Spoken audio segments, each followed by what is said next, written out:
Hey, what's up? I tried to do this video the other day, but Alabama has been really weird with its weather. Last week we were in the 20s, this week we're in the 70s, so I don't know. And the wind was horrible. I couldn't hear anything in my last video that I was trying to make. But I wanted to do a quick video, kind of a rundown of mainly the two rifles I'll be using this year for competition. One being the 2-gun competition I run in my local area. And for that, I'm going to be using this, which is unloaded. So it is clear. This is a Block 1 that I built out a couple of months ago with Black Friday sales. And I think I got it pretty much how I want it.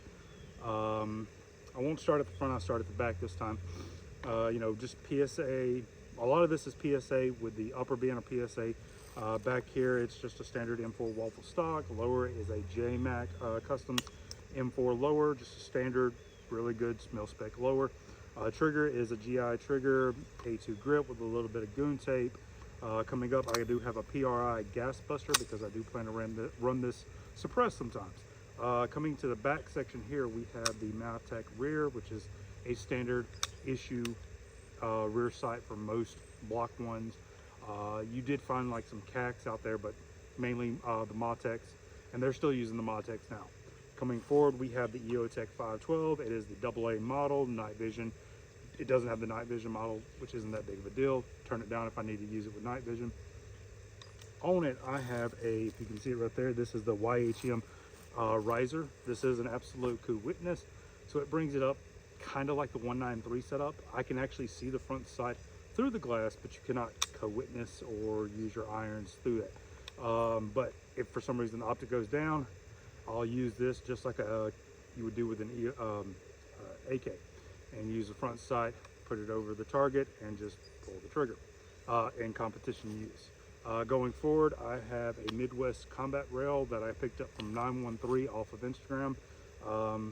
They don't do any sales there, but you could maybe do something. Right here is the Surefire Millennium, I think it is. It sits on the ARMS 17 tri-lock mount.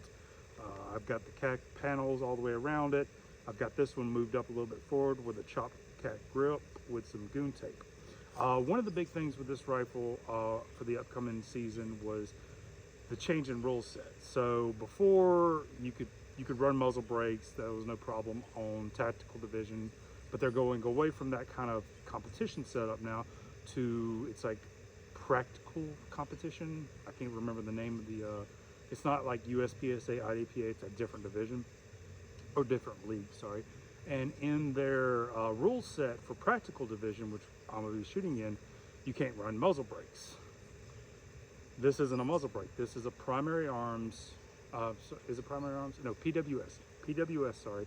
PWS KAC, which is an older model that was meant to run as a suppressor host for like the Gemtech suppressors and the Knights Armament suppressors. Basically the same suppressors that use A2 bird cages and have the gate lock, you can use this for. And if you read in their rule set, you go down a little bit, the PWS FSC is allowed because it's technically not a muzzle brake. This falls in line exactly with it because it is a similar design. It works really well as a muzzle device, but that's not its primary goal. So this will be my 2-gun competition rifle. I might switch it up, but mainly this is what I'll be using. I was hoping to run a JMac 2C on the front of it because they work tremendously well. But with their rule set, can't use muzzle brakes unless you want to suppress the entire time, and I don't want to run suppress the entire time, so I'm going to toss that on there. So we're going to get rid of this and go to the next one. So coming up is Kalashbash, which I shoot every year. And last year I shot my 5.56 Saiga 101 that I've been building out. But this year I'm gonna go 7.62 heavy. And so go ahead and clear this out. This is an AMD 65 parts kit build that I built out with a buddy of mine a few years ago. And this is an actual AMD 65. All parts matching, everything from the muzzle brake to the stock is part of the original parts kit, except for the barrel and the receiver. That's the only two things that's not a factory part on here. And as you can see, the big handguard and optic mount that I put on here. because I still wanted to shoot in optics because I like shooting optics. This is going to be my Kalashbash build. It's a really, really fun rifle. It's very, very, very well loved. I haven't shot it that much, but being a parts kit, you don't know how much, but you can see like there's a lot of just patine and rust and crud all over this rifle, and it's a very good looking rifle, I think, for that purpose. But this is going to be my setup. Like I said, I built it out a couple years ago. I got it on the press and pressed everything in, and I think I did a pretty good job on it, all things considered, being my first ever attempt at building an AK. Wire folder stock, factory, that weird green polymer they use, ALG trigger. I do have an ALG recoil spring. I have a Soviet Arms extended charging handle. The only reason I have that instead of an M13, I prefer M13s. I just kind of got it free at the last Kalashbash.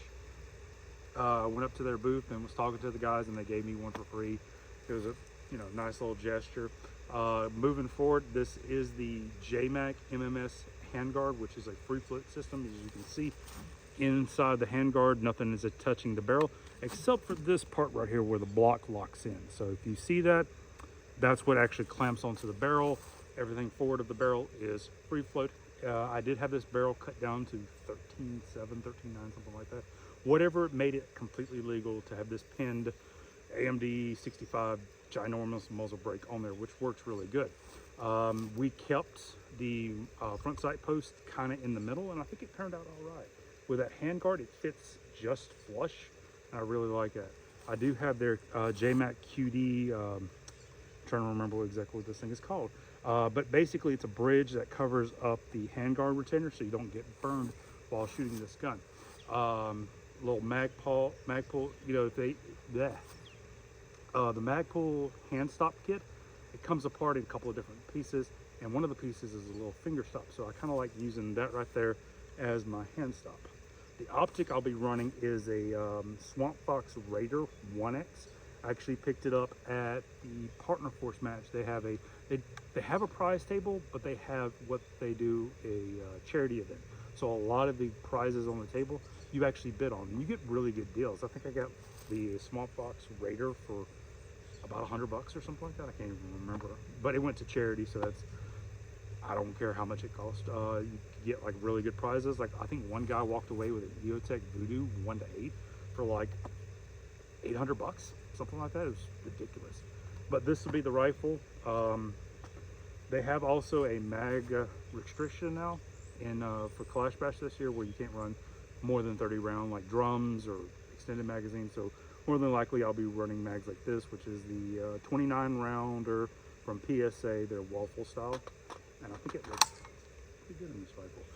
I've also got some X-Tech that I'll probably be running as well. I was hoping to run some of their drums this year, but with the whole limiting factor of magazine, I can't run the drums, but I can run their 30 rounders that I have that run tremendously well.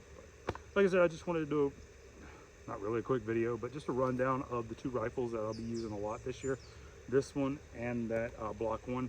I'm still tossing around the idea of this optic. Like I said, it is a prism style optic, so I don't have to worry about battery life. It does have a battery on it that you can turn on. It's got a horseshoe reticle with like the triangle in the middle, which you see in a lot of different optics out there when it comes to prisms. But I think once I get it zeroed, I want to be able to get repeat hits at 200 yards with this setup, which I don't think should be hard, especially with the optic. It's got little graduated lines in it, so that should be pretty easy. So hopefully to have some more videos coming out pretty soon. See ya.